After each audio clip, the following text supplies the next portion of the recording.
여러분 안녕하십니까? 라디오 전망대 이용선입니다.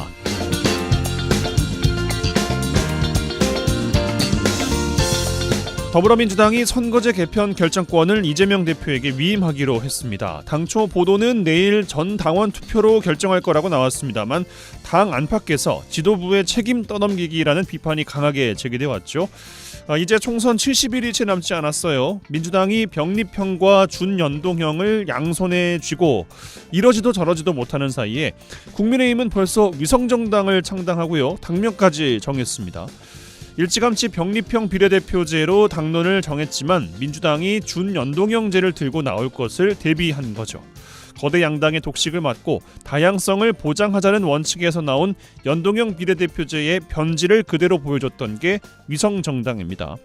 거대 여야 모두 총선이라는 밥그릇 앞에 변질된 것이면 어떠냐, 내 배만 채우면 되지라는 대응을 보이고 있는데요.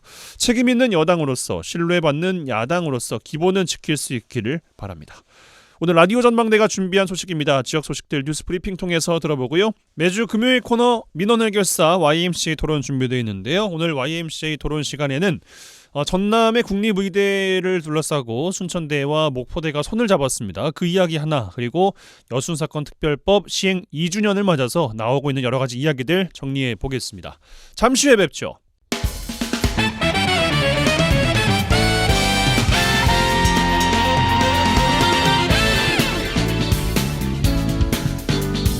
네, 2월 2일 금요일입니다. 라디오 전망대 시작합니다. 먼저 우리 지역 뉴스 정리해보죠. 뉴스브리핑 GBS 뉴스의 차범준 편집장과 함께합니다. 전화 연결돼 있어요. 안녕하십니까? 네, 안녕하세요. 네, 자 오늘 첫 소식. 4월 총선 앞두고 실시된 전남 동부 지역 주요 현안에 대한 지역민 여론조사 결과 집중 조명해 보겠습니다. 총선을 앞두고 있는데 지역 유권자들은 어떤 내용을 각 지역의 현안을 문제라고 여기고 있는지 궁금합니다. 네, 오는 4월 총선을 앞두고 여수 MBC와 목포 MBC가 진행한 합동 여론조사에서 전남 동부권 지역 주민들의 현안 문제에 대한 인식이 여론조사 결과로 제시됐습니다. 먼저 여수시 가불 지역구 유권자들은 지역의 주요 현안 문제로 여수 세계 박람회장을 어떻게 활용하면 좋을지에 대한 질문에 대해 두 지역구 모두 유권자들이 박람회장에 백화점 등 쇼핑시설이 필요하다는 응답이 44%와 37%로 가장 높았습니다. 박람회장을 공연장이나 문화 오락시설로 활용해야 된다는 의견은 여수시 갑이 26%, 여수시 을이 29%로 뒤를 이었고 컨벤션 센터 등 이른바 마이스 시설이나 요트장 등 해양 레저 시설에 대한 수요도 일부 조사를 통해 공개됐습니다. 2026 여수 세계 섬 박람회를 성공시키기 위해 가장 신경 써야 할 부분으로는 여수 갑 응답자들의 33%가 충분한 예산 확보를 꼽았고 여수 을 응답자들의 36%는 다양한 콘텐츠 개발을 선택을 했습니다. 순천 광양 곡성 구례 갑 지역구 주민들은 순천시의 핵심 사업인 연향뜰 자원화 시설 쓰레기 소각장 건립이 필요한지를 묻는 질문에 응답자의 절반 이상인 54%가 필요하다고 응답했고 39%는 필요하지 않다고 응답했습니다. 같은 지역구 응답자들에게 시급히 해결해야 될 지역 현안을 질문한 결과 순천의 전남 의대 유치를 꼽은 비중이 41%에 달했고 인구 소멸이나 지역 소멸을 타개할 수 있는 시책이 필요하다가 17%, 순천의 원도심을 활성화하는 시책이 필요하다는 의견이 16% 순으로 조사됐습니다. 예, 광양시가 포함된 순천 광양 곡성 구례 을 지역과 고흥이 포함된 고흥 보성 장흥 강진 지역구 유권자들의 지역 현안 문제에 대한 인식도 정리해 주실까요? 네, 광양시가 포함된 순천 광양 곡성 구례 을 지역구 유권자들은 지역경제 활성화를 35%로 가장 높게 선택했고 인구 감소와 고령화 문제에 대한 대책이 32%, 교육과 청년 정책이 필요하다는 응답이 13% 순으로 나왔습니다. 고흥, 보성, 장흥, 강진 지역구 유권자들은 인구 감소와 고령화 문제를 선택한 비중이 43%로 우세했고 지역경제 활성화를 선택한 비율이 27%였습니다.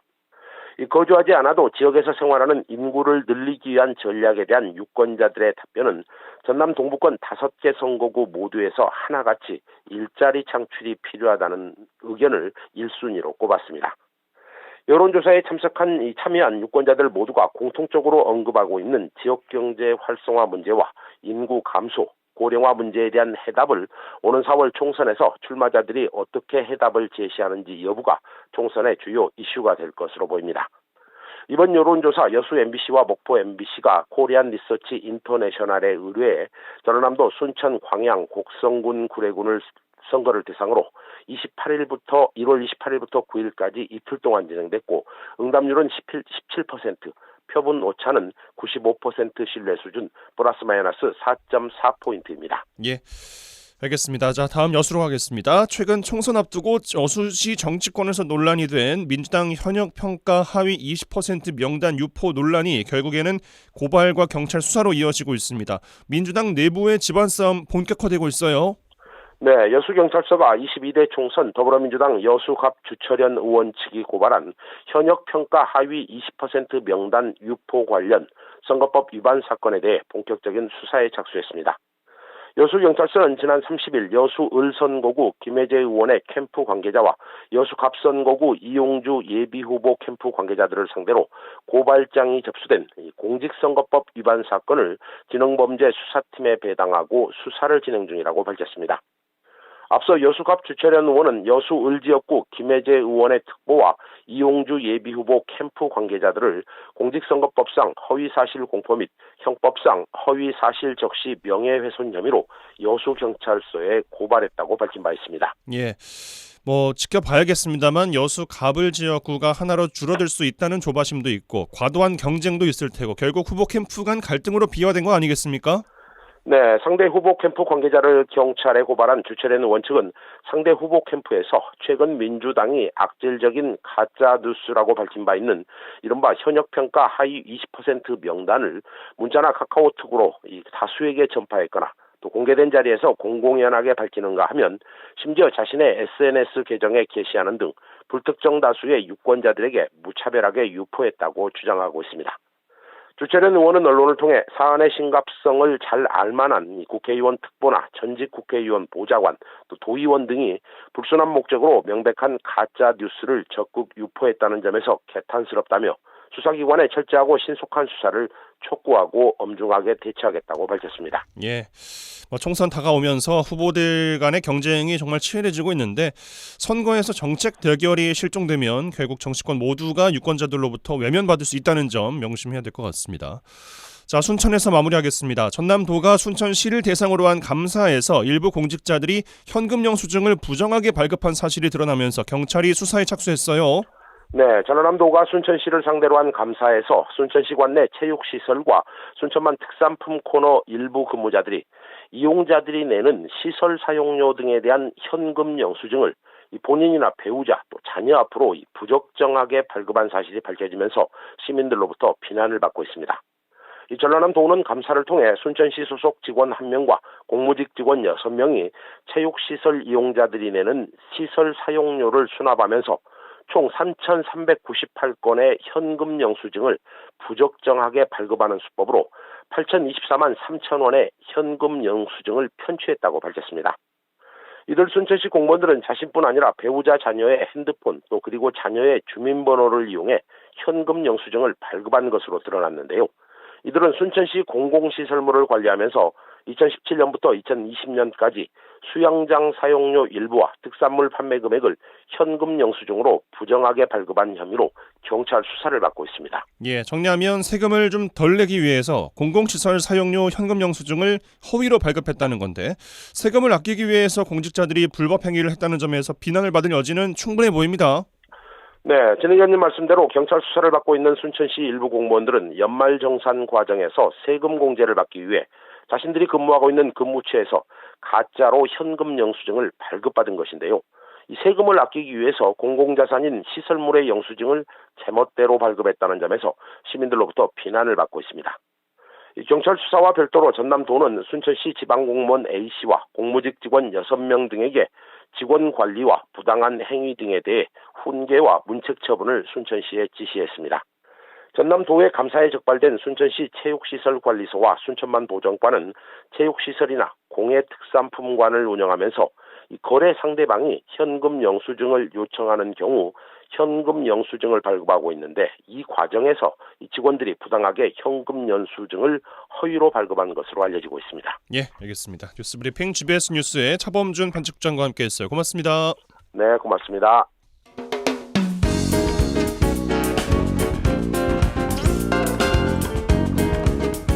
고충을 듣습니다. 라디오 전망대 민원 해결사. 네, 청취자 여러분들의 민원 사항들 해결해드리는 민원 해결사 시간입니다. 이미지 리포터 나와 계세요. 어서 오십시오. 네, 안녕하십니까? 요즘에 지갑 열기가 참 무섭습니다. 뭐 하나 오르지 않은 것들이 없어요. 설 명절을 코앞에 두고 있는데 이 설 물가 이야기 많이 나오고 있습니다. 전통 시장이나 마트에서는 서민들의 한숨이 커지고 있다고요? 네, 언젠가부터 오지 말았으면 하는 날이 명절이 되고 있습니다. 예. 지난해 추석을 앞두고도 명절 물가로 인한 한숨이 컸는데 올해 설날은 더욱 장보기가 겁이 난다고 합니다. 이 4인 기준으로 차례상 차리는 예상 비용만 보더라도 예상이 되는데요. 이 전통시장은 28만 1,500원, 대형마트는 이보다 10만 원이 더 드는 것으로 나타났습니다. 예. 지난해보다 8.9%가 늘어나는 건데요. 고물가였던 지난해보다 올라서 역대 최고치를 기록하고 있습니다. 역대 최고치. 네. 참 이제 설 명절 준비들 많이들 하실 텐데 예전에 장 보면은 뭐 해 먹지 이런 즐거움이 있었지만 요즘에는 야, 이 돈으로 뭘 먹을 수 있을까? 맞아요. 이런 마음의 여유가 좀 사라진 것 같아요. 네, 보통 설 명절 일주일 전부터는요. 전통시장이나 마트가 명절 준비로 분주합니다. 예. 그런데 이제는 그런 모습을 찾기 참 힘들어졌는데요. 이 물품 정리로 한참 바빠야 할 상인들은 그냥 앉아서 손님을 기다리고 있고 이 장을 보는 소비자들의 손이 예전보다 가버졌던 것을 한눈에 알 수 있었는데요. 이 주부들은요. 생선이나 육고기를 먼저 사놓는데 생선 가격이 크게 올라서 전과 비교했을 때 같은 가격에 한 반 정도밖에 못 산다고 합니다. 이 명절을 앞두고 물가 상승을 심각하게 느끼고 있다고 얘기합니다. 또 장을 보기 전에 예상했던 가격이 있었는데 다 사지도 못하고 돈을 다 써버렸다고 황당했습니다. 장을 보는 시민 얘기 들어보시죠. 소고기, 김국고, 당근이랑 잡채랑 브로콜리랑 하여튼 많이 샀어요. 돈이 이게 15만 원이 어디로 온 데가 다 없어졌어. 작년하고 올하고 틀리지. 해봐야 무 하나, 양파 하나. 요거 지금 3만 원어치, 3만 원어치. 이러는데 명절 장을 보면 어쩔까요? 대파가 예전에 작년에는 이만하면은 1,500원 이랬거든요. 배요. 딱 50%. 작년에 대비해서 한 100%? 80%, 100%는 올라갈 것 같다. 생각합니다. 생선요. 물가 비싸죠. 지금 5만 원어치요. 옛날에는 안 그랬어요. 다 비싸요. 그래가지고 삥삥 돌아보고 쳐다만 보고 왔어요. 엄두가 안 나요. 물가가 야채도 너무 많이 올라가고 10,000원, 2만 원에도 올라가지 내려가지는 않아. 생선도 비싸, 야채도 비싸, 과일은 더 비싸고. 우리 시장 나오면 물가 장난이 아니죠. 상품권을 바꿨는데 어느새 100만 원이 다 나오더라. 고기 좀 사고 갈비 좀 사고 쳐서 이제 또 살 게 많지. 일단은 공산품보다 야채 종류 시장 이렇게 그런 게 좀 더 비싸. 뭐 오르지 않는 게 없다 이야기 앞서 드렸지만 그중에서 진짜 많이 오른 게 과일이랑 채소라고 하는데 네. 와 진짜 과일 사 먹기가 무서워요. 맞아요. 이제는 과일 사기 정말 엄두가 안 납니다. 예. 제가 겨울에는요. 이 따뜻한 방에서 귤을 한가득 까놓고 만화책 보기 얘기하기 이런 게 있었잖아요. 한 봉지에 6-7천 원씩 하는데요. 지금은 한가득이란 과일이 물가가 안 됩니다. 예. 귤이 지난해 비교했을 때 40% 급등했고요. 이제는 금사과로 불리는 사과값이 전년 동월 대비해서 56.8% 급등했습니다. 크게 오른 탓에요. 시장에서도요. 이 사과는 봉지가 아니라 낱개로도 판매를 하는데요. 낱개가 3,500원, 4,000원 선에 판매를 하고 있어요. 이 상승률은 통계청이 오늘 발표한 표준 상승률이고요. 예. 서민들이 느끼는 그 비율은 더 크다고 보시면 됩니다. 실제 체감 상승률. 그렇죠. 예. 이런 과일 가격 상승으로 대부분의 소비자들은 과일 구입을 줄이거나 상대적으로 저렴한 못난이 과일을 구매하는 등의 이 대안을 찾고 있습니다. 예.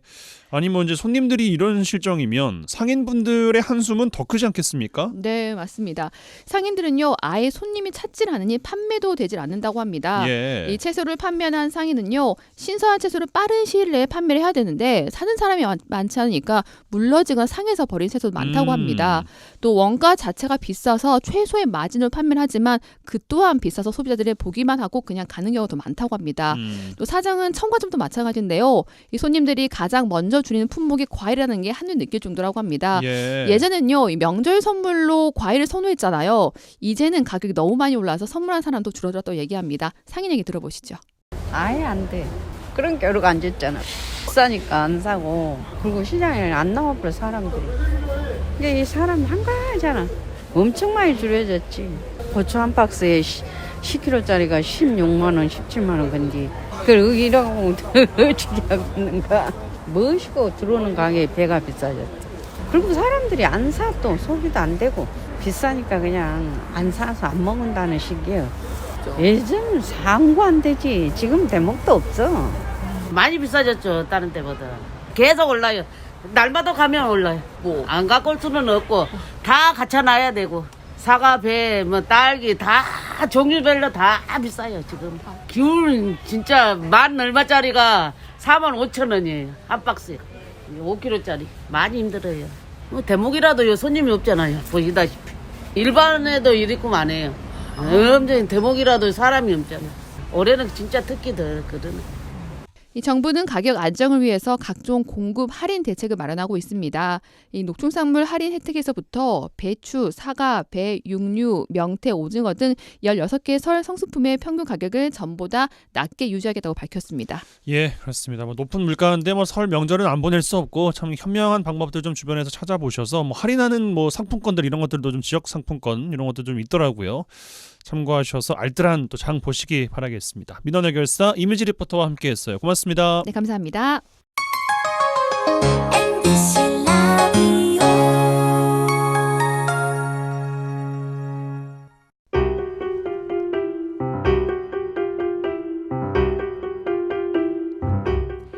지역 뉴스 1시간 안에 정리해드립니다. 재미있고 편한 뉴스. 지역 시사는 역시 이용선의 라디오 전망대.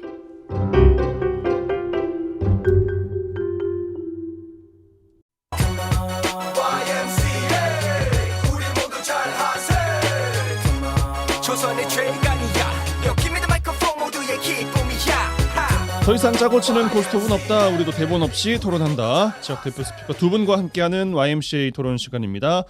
여수 순천 YMCA 김대희 김석 사무총장 두 분 어서 오십시오. 네, 안녕하십니까. 네, 안녕하세요. 2월의 첫 시간입니다. 벌써 2월이 됐어요. 그렇구나. 예. 진짜 세월 진짜 빠른 것 같아요. 아, 저만 빠른 건가요? 아니면 다른 사람들 빠른 건가요? 김 대표님 오늘 2월인지 모르셨던 것 같아요? 네, 제가 지난주에 여권 만들려고요. 네. 여권 갱신이 다 되어서 갔더만 10년 전 사진하고 지금 사진 보니까 와, 저 눈데 주름도 많고요. 눈도 터지고 와, 제가 보고 다른 사람인 줄 알았어요. 저도 그랬는데 저도 그 아이폰에 보면 사진 있잖아요. 네. 그거 가끔 이렇게 띄워주잖아요. 몇 년 전 오늘 뭐 네. 이러면서 아, 슬림하더라고요. 그래서 제가 운동을 사진관에 하세요. 운동하시면 되죠. 슬림은. 예. 사진관에 여권 사진 찾으면서 그 사진관 그 사장님한테 이거 제 얼굴 맞아요? 물어봤는데 세월이 그런 것 같아요. 아니 그 정도면은 그 다른 사진으로 대체해야 되는 거 아닙니까? 못 알아봐서 나중에 출입국 안 되는 거 아니에요? 네, 그래서 저 10년 전 사진을 쓰면 네. 아마 출입국도 문제가 생길 것 같아서 이거 써야 되겠구나. 그 정도로 사람이 10년 정도 되니까 많이 뭐 늙게 보이고요. 진짜 긴 시간이죠. 네. 그런데 왜냐하면 저희도 보니까 한두 달이 이렇게 빠르는데 그러니까요. 10년이면 강산이 한번 변했을 건데 아마 우리 신체 구조도 변했을 건데 저희는 그걸 도저히 용납할 수 없는. 용납할 수 없는. 그러니까요. 근황 여쭙겠습니다. 먼저 김대희 총장님. 네, 뭐 저는 최근에 뭐 전국 그 대한교육연대라고요. 여수 YMCA가 대한교육연대에 참여하고 있는데 내일 오후 강명에서 정기총회가 있거든요. 뭐 교통편도 불편하지만 하지만 결국은 최근에 우리가 정규직, 정규학교, 정규교육, 정규를 좋아하잖아요. 근데 교육에서도 과연 정규가 최고일지 고민을 해봐야 되는 측면이 있어요. 왜냐하면 어쨌든 기존 교육이 정규 교육 과정이 경쟁화고, 그죠? 뭐 대학 중심이고 서열 중심 이런 상황 속에서 대안학교는 어쨌든 생태와 느림과 자연을 찾고 공동체를 찾는데 우리가 교육에서는 그렇게 대안 교육을 좀 싫어하는 측면, 인정해주지 않는다고 봐야죠. 서러움이 있는데 전국에 한 60여 개 정도 대안 교육 기관들이 모여서 한국 사회의 오늘날 정규 교육들을 점검해보고 대안 교육이 제대로 하고 있는지 또 어떤 것들을 보완해야 될지 하는 총회인데요. 이번 기회에 대한교육연대 저기도 정기총회 준비하면서 YMCA도 하나의 교육기관인데 어쨌든 기존 정규직 과정 속에서 정규 교육 과정 속에서 답을 못 주는 영역, 어떻든 남을 배려하고 자연과 친구되고 공동체를 이루하는 이런 교육들을 한 번쯤은 2024년 1월이 가고 2월이 맞이하는 시기에 한 번쯤은 청취자 여러분들도 같이 고민해봤으면 어떨까 생각합니다. 유의미한 자리가 될 것 같습니다. 예, 김석 총장님 근황 여쭙겠습니다. 네, 저는 오늘 주제이기도 하지만 여순 사건 시행 특별법 시행 2주년 평가회를 다녀왔어요. 전남 동부청사 이순신 강당에서 했었는데 그 강당이 꽉 차고도 그 정도의 사람이 밖에서 또는 계단에서 기다릴 정도로 제가 지금까지 70주년부터 여순과 관련된 일들을 계속 관여하고 있고 또는 뭐 지원하고 있고 이런 일을 합니다마는 가장 많은 사람들이 뜨겁게 토론하고 뜨겁게 울고 되게 참 중요한 시점이에요. 네. 그 여순위원회에 참여된 김남규 변호사가 그날 발제자였는데 제 옆에 계시더라고요. 눈물을 되게 많이 우셨어요. 그러니까 두 가지인 것 같아요. 제 짐작에. 여순사건위원회가 제대로 굴러가지 못했던 것에 대한 죄책감. 두 번째 2기 위원회를 맞이를 하고 있는데 2기 위원회 명단도 현재 발표하고 있지 않은 가운데서 이 답답하고 깝깝함이 계속 유지될 것 같다라고 하는 것에 대한 유족분들에 대한 죄스러움 이런 것들이 좀 포함된 것 같더라고요. 예, 알겠습니다. 말씀 주신 것처럼 여순 사건 특별법에 대한 이야기는 저희가 잠시 후에 좀 짚어보도록 하고 오늘 두 가지 이야기를 좀 해볼까 합니다. 먼저 이야기 나눌 주제는 순천대학교와 목포대학교가 전남권 국립의과대학 공동 설립에 전격 합의를 했습니다. 그동안 정치권과 지자체 위주로 논의되어 왔던 문제에 대해서 당사 대학들이 합의한 내용이라 각계에서 환영의 뜻을 밝혔습니다. 바로 이 이야기 좀 들어가 볼까요? 이번에 합의한 내용 보셨을 텐데 어떻게 보고 계신지 김대희 총장께 드릴까요? 네, 제가 보기에는 1월 22일이죠. 이제 공식 합의 서명안은 없고요. 두 분 대학의 총장님들께서 어떻든 우리가 이게 각자 따로따로 유치 운동을 하기보다는 두 개 대학이 공동의과대학을 설립하자라는 서로 이제 비밀적 합의였는데 이게 한 3일 후에 도지사를 통해서 언론에 공개가 되어버렸죠. 캐나다 같이 갔다 오시더니만은 그것은 그 전에 공식적으로 예. 도지사가 목포대 총장님하고 순천대학교는 의과대학 그 추진단 단장님하고 박 교수님하고 같이 공식적으로 출장을 간 거고요. 그렇죠. 근데 두 대학 총장님께서 순천대학에 오셔가지고 모여서 우리 공동의과대학을 만드십시다. 요 합의는 비밀리에 했다라고 제가 정확하게 비서실에 들었고요. 공개할 의도는 아직 없었는데 이게 이제 어떻든 공개가 되었지만 뭐 도지사님이 천명한 이후에 전라남도 모든 기관들이 보니까 환영 성명서를 냈더라고요. 예. 보도자료 냈고 해서 어떻든 공동의과대학으로 가겠구나. 원래 이제 전라남도 김영록 도지사님 입장이 예전부터 그러셨거든요. 그렇죠. 의과대학은 좀 제가 동부를 주겠습니까? 서부를 주겠습니까? 그냥 하나로 합칩시다. 이런 의견이 있었고요. 그런데 이제 문제는 두 대학은 절박함이라고 봐야 되겠죠. 어떻든 윤석열 정부가 그나마 좀 우리가 좀 긍정적으로 봐야 될 것이 지역의 열악한 의료 환경, 공공의료 과정 속에서 어떻든 열악한 지역 의료 환경을 개선하겠다는 입장은 계속 밝혔고요. 의사 정원도 늘리겠다는 이야기를 계속하고 있고요. 그런데 이제 신설이라는 문제는 방점을 안 찍었거든요. 그렇죠.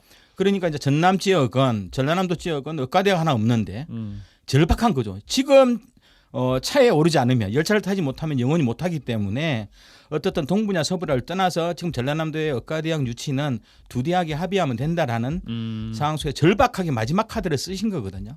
써서 어떻든 앞으로 이행 과정이 어떻게 될지는 모르지만 어떻든 전라남도 도지사님이 강력했거든요. 두 곳 중에 어디로 줄지 깝깝하다. 그래서 이왕이면 두 대학이 해답을 주면 좋겠다는 의견을 줬고 뭐 캐나다 옆에 흐름들 현장을 갔다 오시면서 어떻든 서부 레이크 헤드 대학하고 동부에 있는 로렌시아 대학이 통합해서 별도로 만든 물론 제가 보기에는 그건 동부 로렌시안 대학 안에 있거든요. 옆에 있는 별도의 의과대학을 만든 거거든요. 이게 제3의 법인체를 만들어서 거기서 지역 의사들을 중심으로 지역 의사인데 대체적으로 가정의학 중심이더라고요. 가정의학 중심이니까 캐나다로 치면 1차 의료기관을 담당할 수 있는. 예. 같이 다녀오셨어요? 아니요, 이 정도는 이 정도 기본으로 알고 있는 거고 확인해 보니까.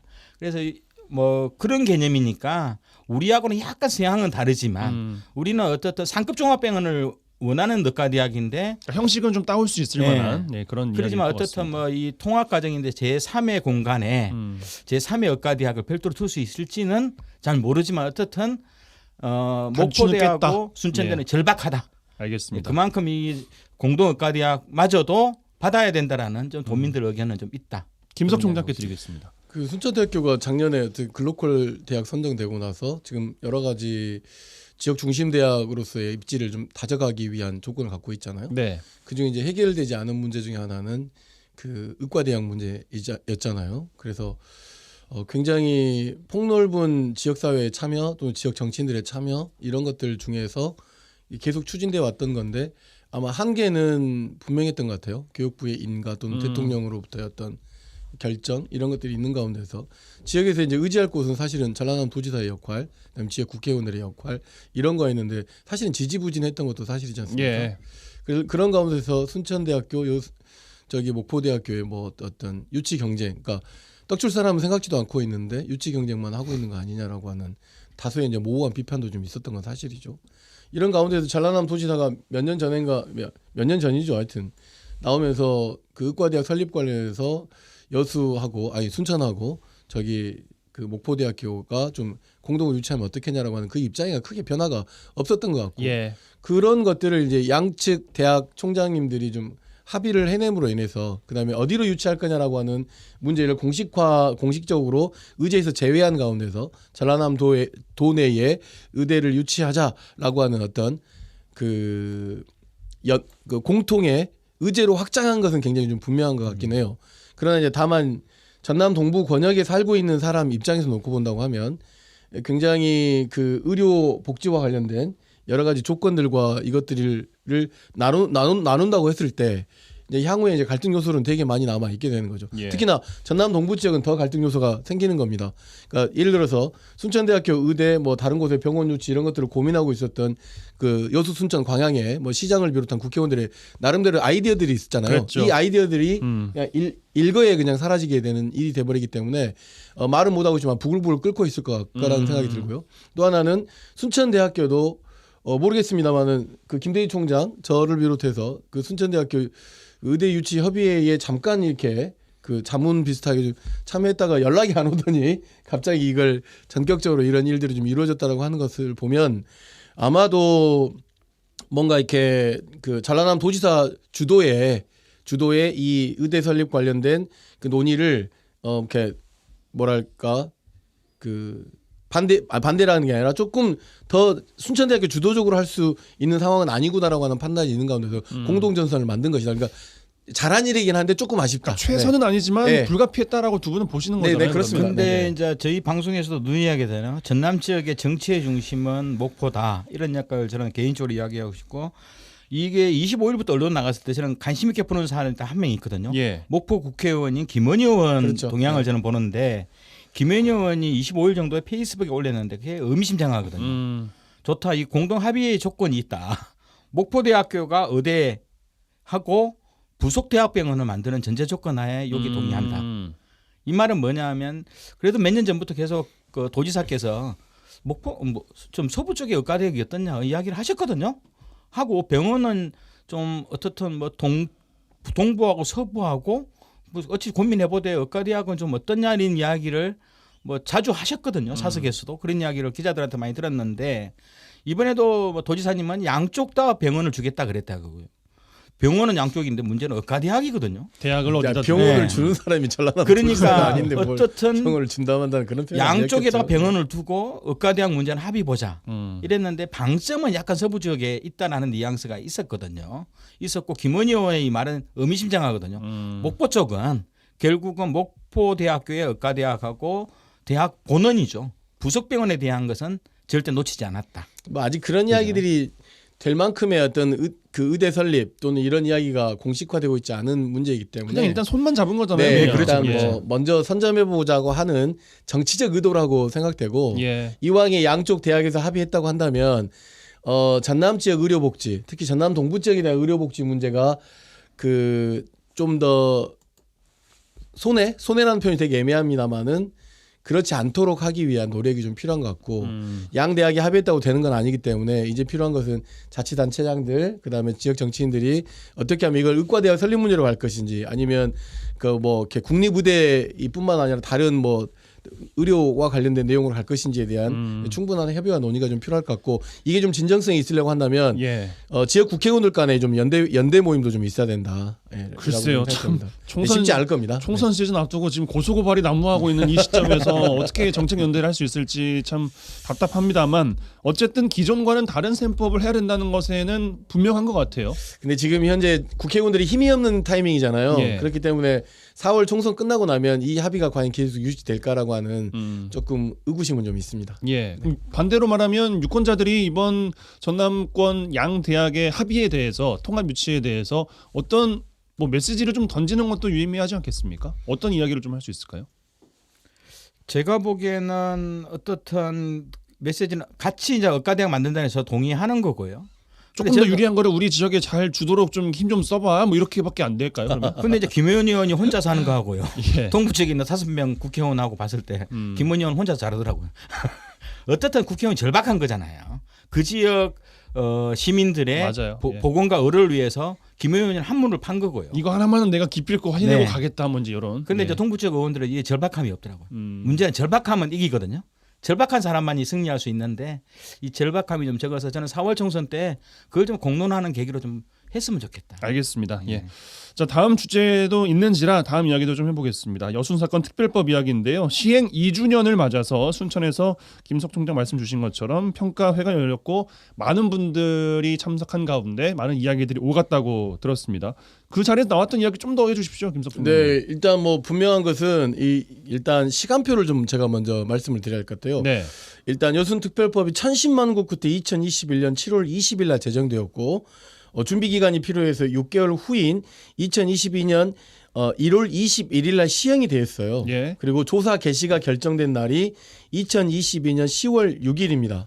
그럼 이에 따라서 여순 특별법에 따라서 진상규명 조사와 관련된 자료 수집들이 그 2년 후인 이제 올해 2024년 10월 6일 날 완료가 되게 되고 이 완료가 되고 난 6개월 안에 진상조사 보고서가 나오게 되면 약 2005년 4월 5일 날 이 진상조사 보고서가 4월 5일 이전에 나와야 되는 타이밍인 거죠.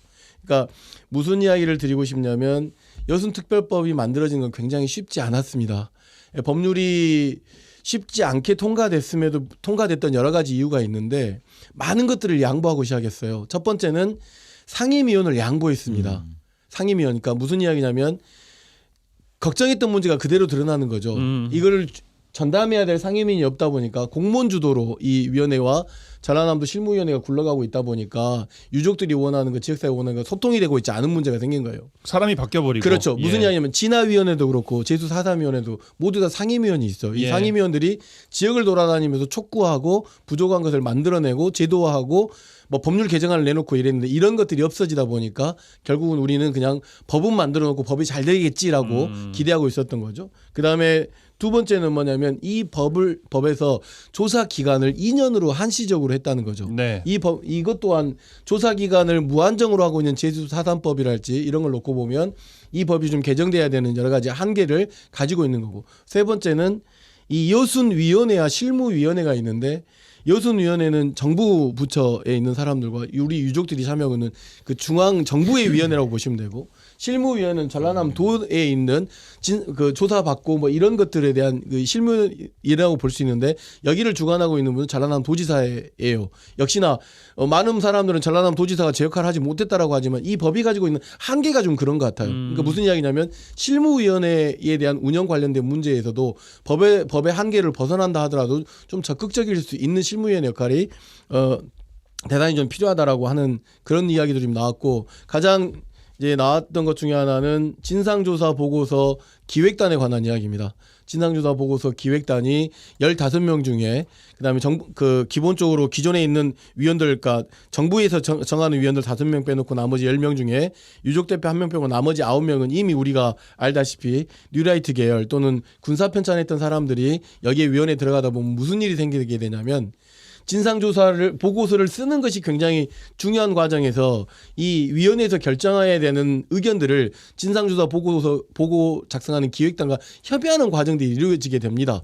그러면 가장 걱정하고 우려해야 되는 것은 뭐냐면 여순 사건을 반란으로 치부할 가능성이 상당히 높은 거죠. 왜냐하면 이 진상조사 보고서 기획단에 들어가 있는 사람들이 제주 4.3 진상조사 보고서는 뭐 왜곡하고 있고 여러 가지 심지어 홍범도 그 육사에서 흉상 철거까지 주도했던 사람들이 포함되고 있기 때문에 그래서 진상조사가 이루어지지 않은 가운데서도 명예회복도 이루어지지 않은 가운데서 이 법률이 진짜로 유야무야 될 가능성이 굉장히 심각한 위기에 있다라고 하는 것을 확인하는 자리가 이여순 특별법 시행 2년 평가회 자리였다라고 하는 말씀을 좀 드리는 걸로 그날의 분위기를 좀 전해드릴 텐데 많은 분들이 우셨어요. 많은 분들이 우셨고 그다음에 우리 지역 국회의원들 중에 서동영 국회의원하고 소병철 국회의원, 전라남 도의회에서 소동우 구장과 그다음에 이걸 위원장인 신민호 위원장님 주도해서 판을 좀 크게 만들어 놓긴 했는데 이후에 이제 그래서 제가 주장했던 것은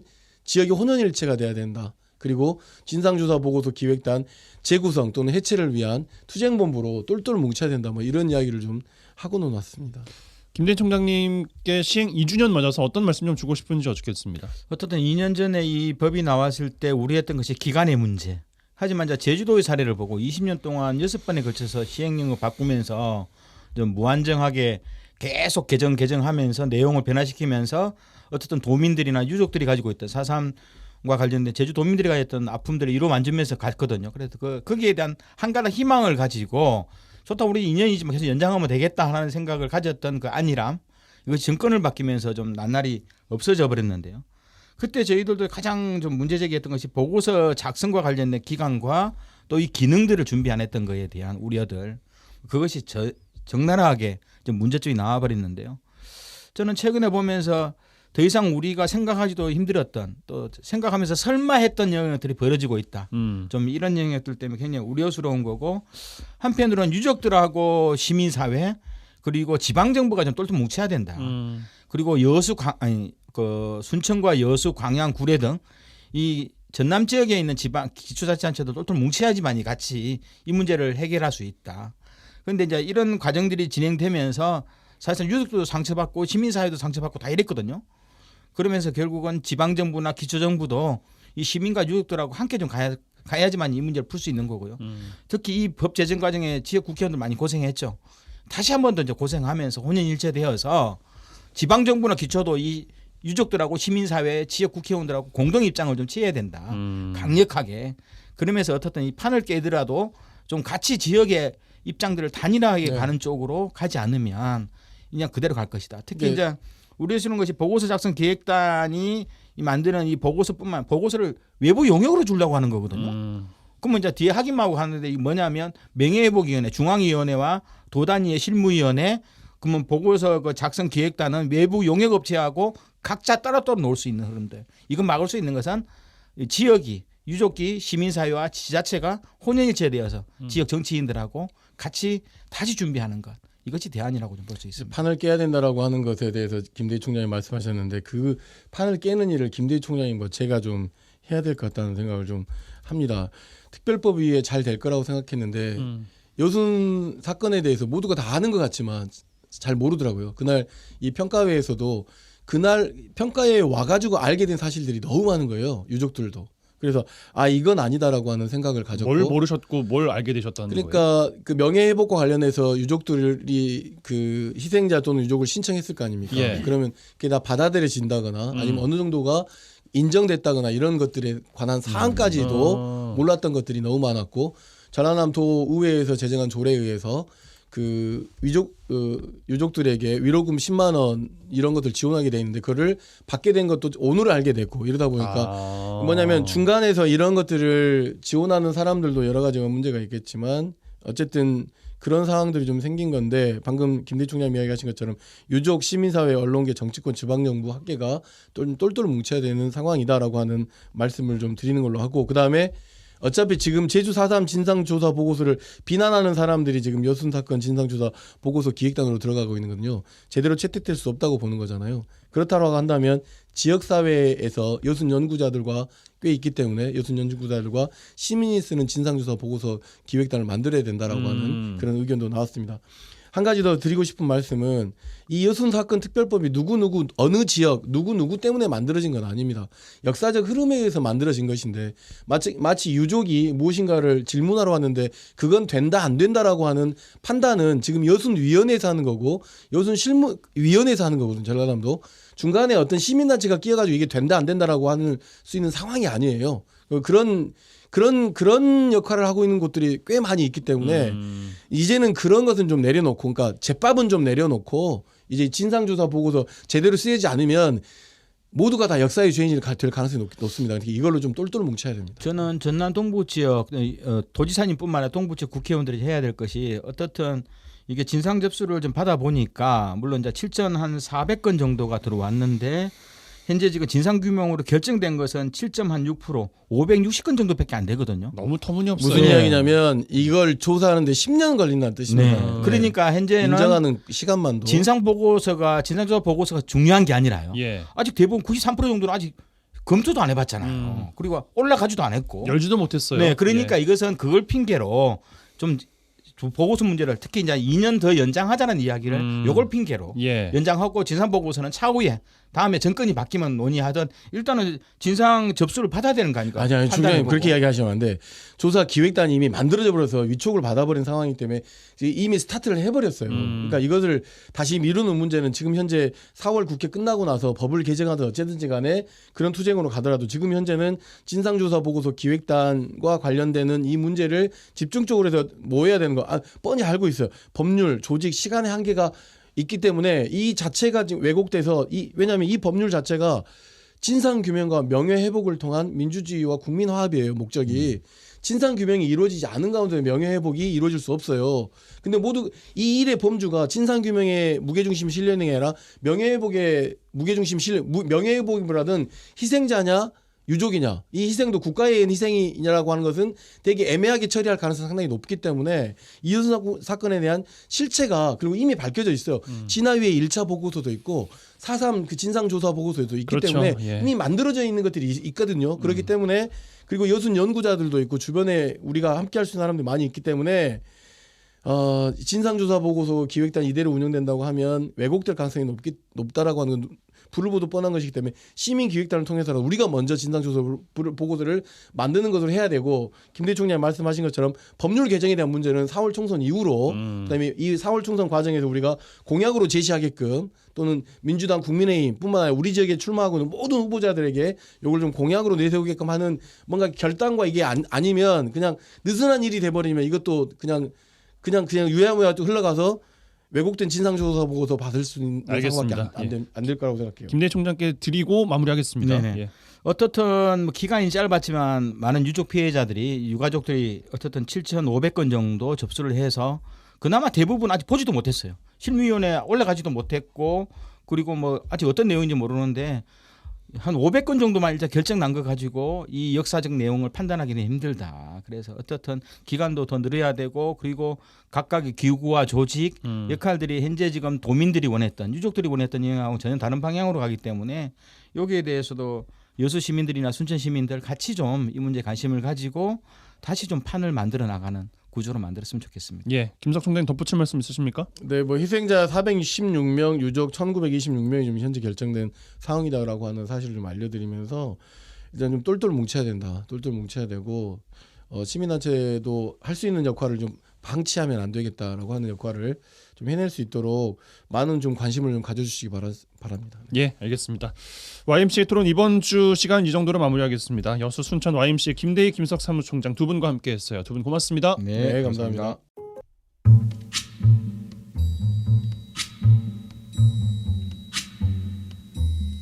네, 2월 2일 금요일 라디오 전망대 오늘 준비한 소식은 여기까지입니다. 오늘도 고생 많으셨습니다. 그리고 이번 주 한 주도 고생 정말 많으셨습니다. 주말에 충전 잘 하시고요. 다음 주 월요일에 뵙겠습니다. 벤 이킹의 Stand By Me 흐르고 있어요. 다음 주 월요일에 뵙겠습니다. 이용선이었습니다.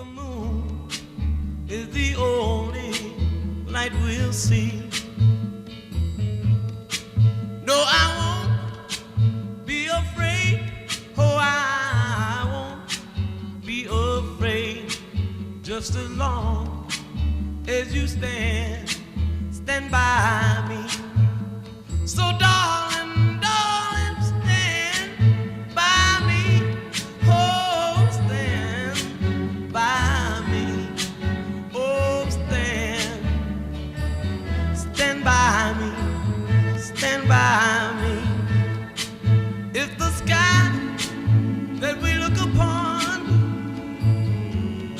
tumble and fall, or the mountain should crumble to the sea. I won't cry, I won't cry, no, I won't shed a tear, just as long as you stand by me. And darling, darling, stand by me, oh, stand by me, oh, stand now, stand by me, stand by me.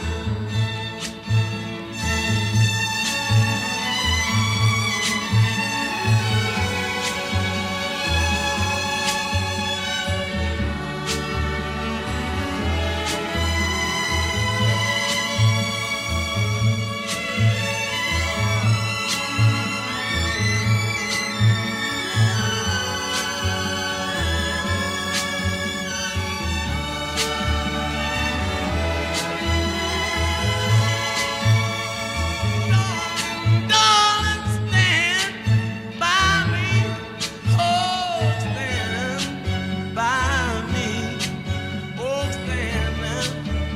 stand by me, stand by me, whenever